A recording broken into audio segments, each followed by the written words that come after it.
Whistleblower who escaped Chinese re-education camp reveals horrors of the gulag. Ex-teacher tells how inmates were flayed, raped by guards in front of other prisoners, and given injections that made them infertile. Here's a summary of the article. An Uyghur Muslim woman who was forced into a Chinese re-education center so she could teach the inmates has revealed the full horror of life at the prison camp after she escaped. Sayrigal Sautbay, 43, was forced to spend 5 months at one of the camps in Xinjiang province between 2017 and 2018 where she taught other prisoners Chinese as part of efforts to indoctrinate them into Chinese culture.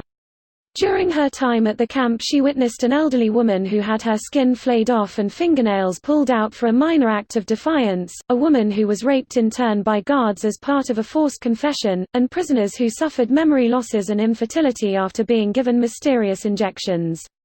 The government now acknowledges the existence of the camps but says they are vocational education and training centers aimed at stamping out extremism. In one case, she said an elderly woman arrived in the camp accused of talking to someone from abroad by phone, even though the woman didn't own a phone and couldn't use one. Sautbay said she was suddenly released from the camp in March 2018 and sent home, but just 3 days later was accused of being in touch with someone from overseas and told she would be going back to a camp. Despite her newfound freedom, Sautbay says her experience in the camp will haunt her for life. This post received a score of 101,806, with an upvote ratio of 91%. Here are the top comments in response to this article.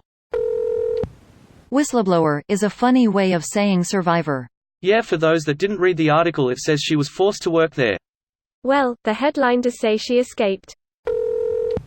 I used to ask myself what North Korea would be like if its government were just as evil, but not as inept. I guess I know now. North Korea's dictatorship is pretty damn effective.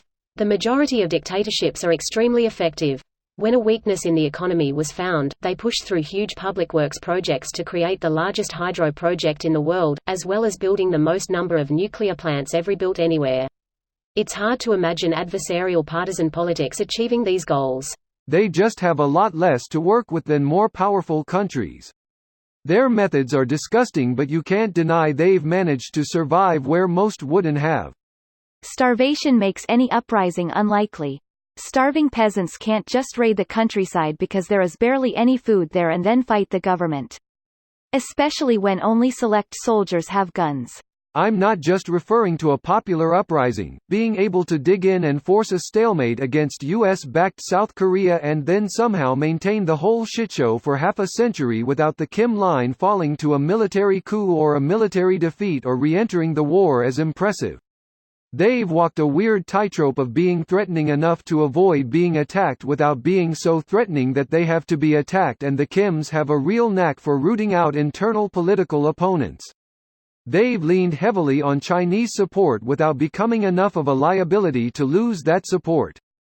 It's one of those situations where they're such an underdog I wouldn't be able to help but root for them, except for, the horrific crimes against humanity. Let's go North Korea, let's go. Defense. Missile defense, missile defense, missile defense.